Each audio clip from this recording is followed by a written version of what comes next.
Blessed Peter Donders was a Redemptorist priest whose work was in the South American Dutch colony of Surinam in the 19th century.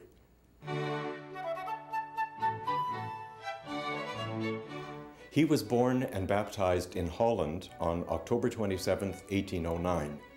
Because of his family's poverty, Peter received only minimal education, yet from an early age he had a deep desire to be a priest.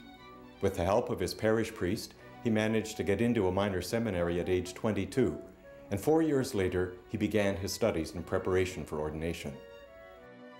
Because of his desire to be a missionary, Donders' seminary superiors advised him to join a religious order.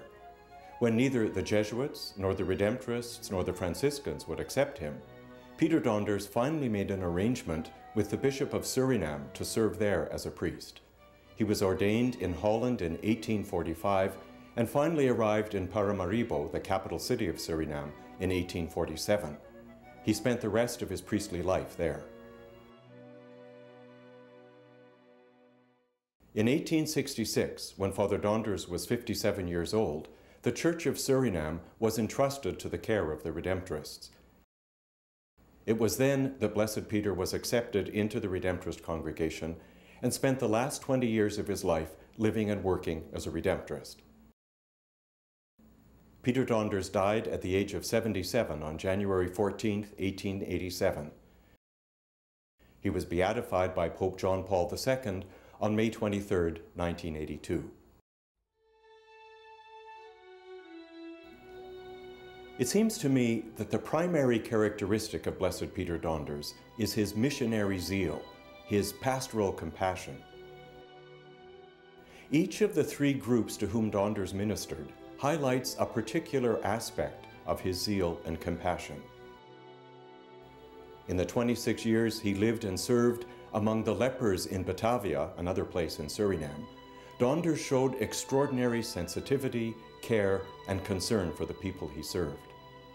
Father Donders' love for the lepers helped them to believe that they were loved by God. They were not abandoned or forgotten.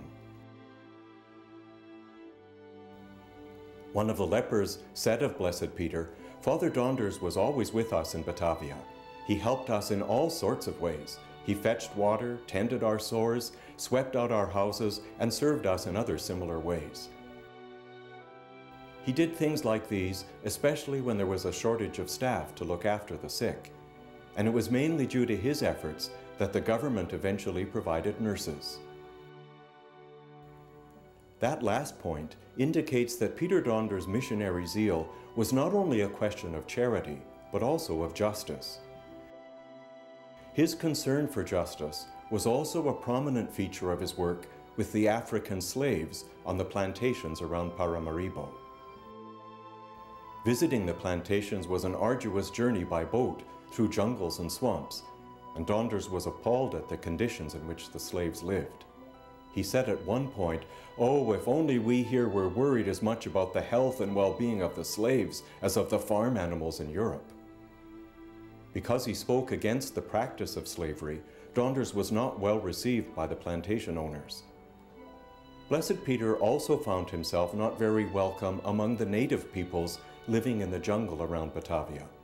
Nevertheless, he persisted in his efforts to proclaim to them the good news of God's love and our salvation in Jesus. Donders' efforts among the native peoples of Surinam make clear that both his charity and his desire for justice were rooted in his deep desire, even compulsion, to preach the gospel. The life of Blessed Peter Donders was devoted to the primary and fundamental task of evangelization. That's the mission entrusted to each of us by our baptism. Through the intercession of Mary, Queen of Apostles, and of Blessed Peter, may we respond ever more fully to the baptismal call to live and proclaim the good news of salvation in Jesus. May God bless you today and always.